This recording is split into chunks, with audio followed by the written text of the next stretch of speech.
Now, everybody knows him. It's the photographer. Deuterium tracer study of alcohol dehydration. Presented by Davis.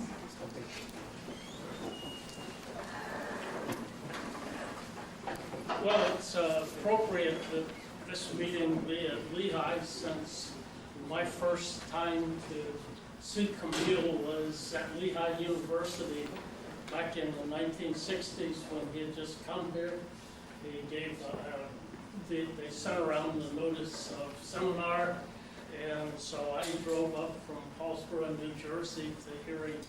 The first time that I met him, he gave a lecture on transition metal ions and zeolites, spectroscopic details of this. So he's been consistent for many years. Also, an area that he has worked in is alcohol conversion.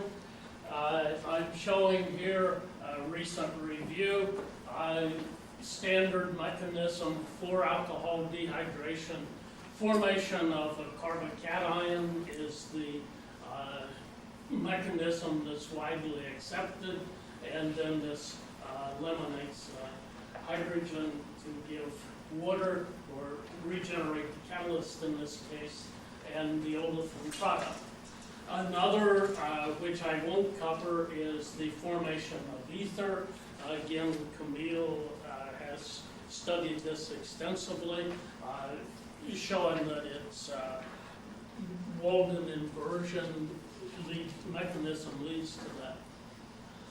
We have gotten data, and I won't go into detail on this. I only show it because there is no kinetic mechanism, no kinetic isotope effect in the overall reaction rate. But the carbocation that is formed when we have it labeled with deuterium and with hydrogen, there can be a kinetic isotope effect that impacts the products that you produce, even though there is no kinetic isotope effect in the overall reaction. This is using triphenylphosphine and carbon tetrachloride to affect primarily the formation of chlorobutane, but some dehydration, 20% or so. No kinetic isotope effect in the rate when we form the cation, but we do have one when we form the products. If we go to the other extreme, and this is pyrolysis of the acetate, what I'm showing is the product distribution when we have undeuteurated acetate of 2-butanol, and then when we have deuterated and back to undeuteurated, there is definitely a kinetic isotope effect in the formation. Not only that, but you can label the molecule in different manners so that you can show that the elimination of the acetate and the O or the hydrogen come from adjacent symmetrical position within the alcohol, so that you have a concerted elimination in which the two molecules, or the two atoms which are being eliminated, have to line up and be on the same side of the molecule. Now, for this, I'm going to consider the dehydration of tertiary butanol. If the classical mechanism applies, we would form this carbocation intermediate, and then we would form the product. Now, I'm going to show you results from two tracer studies. In one, we're looking at the competitive conversion of a deuterated and undeuteurated T-butyl alcohol, equal molar mixtures of both. If this mechanism applies, deuterium is not involved in the rate-limiting step to form the carbocation, so in this case, we should have no isotope effect.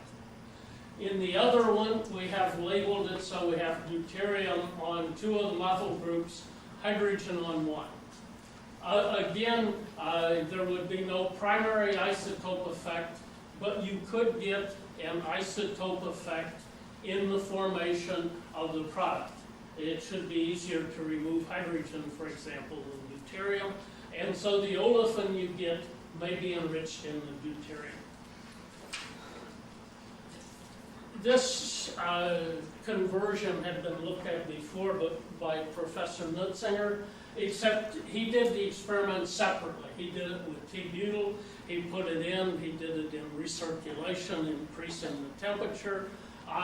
Then he went to another batch of alumina, activated it, and did it with the deuterium labeled alcohol. He did get an isotope effect, but you can be more certain if you do it under competitive conditions where you don't have the question, are you looking at the same catalyst as activation contributing to the isotope effect?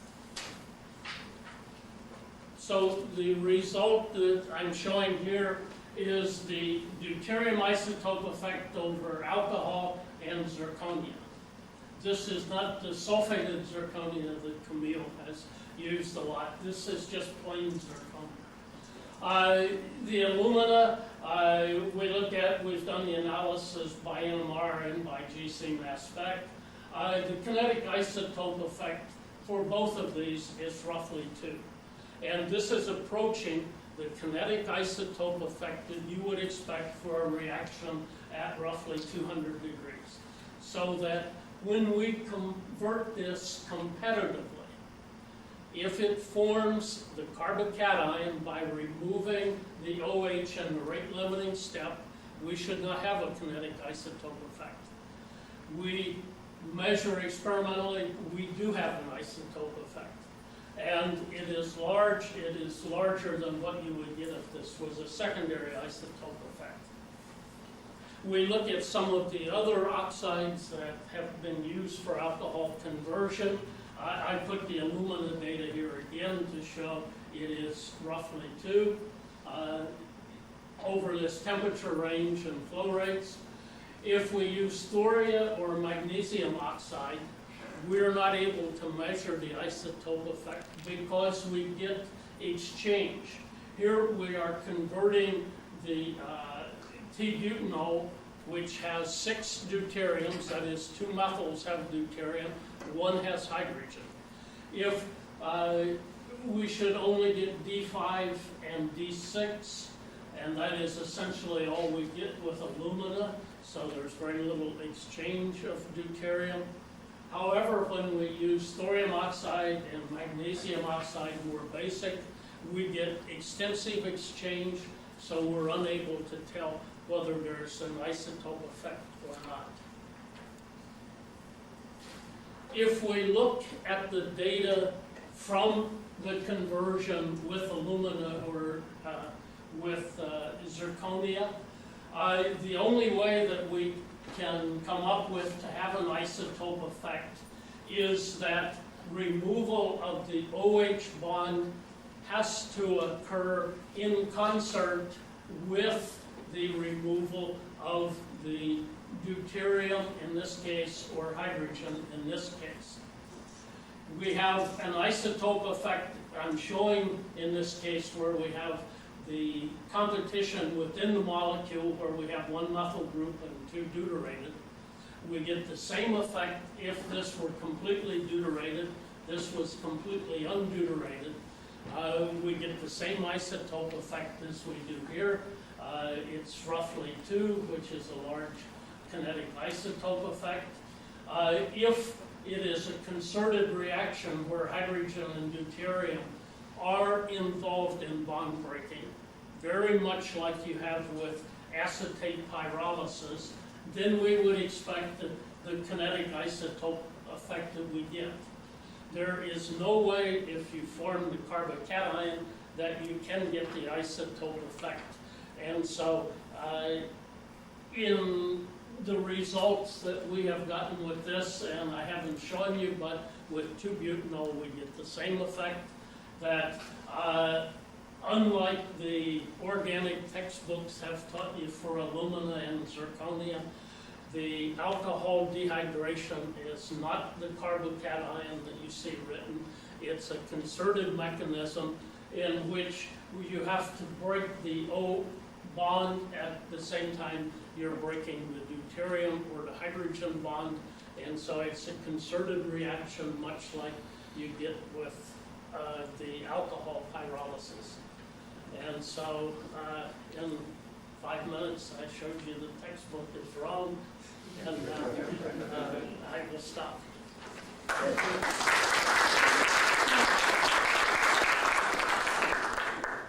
Thank you very much.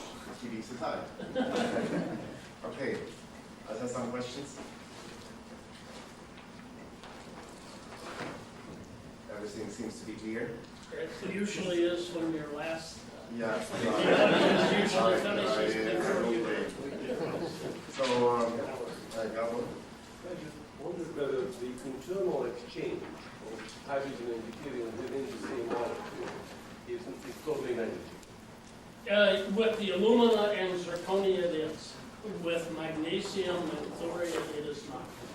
In fact, with magnesium oxide, you exchange almost to isotopic equivalence. And so you cannot measure a kinetic isotope effect with the magnesium oxide. But with aluminum, yes. You're saying that the textbook is wrong. The textbooks actually have everything in them.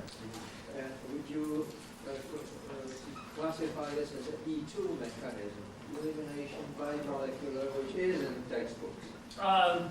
Well, yes. Except that it's not carbocation chemistry. It's the E2, Okay, so extreme E2. that you will find in physical Yes. organic textbooks as a possibility. Yeah. But I'm not it's, defending textbooks. oh no, What is that? it's more usual to show E2 for other reactions such as the halide elimination, but yes. Yeah.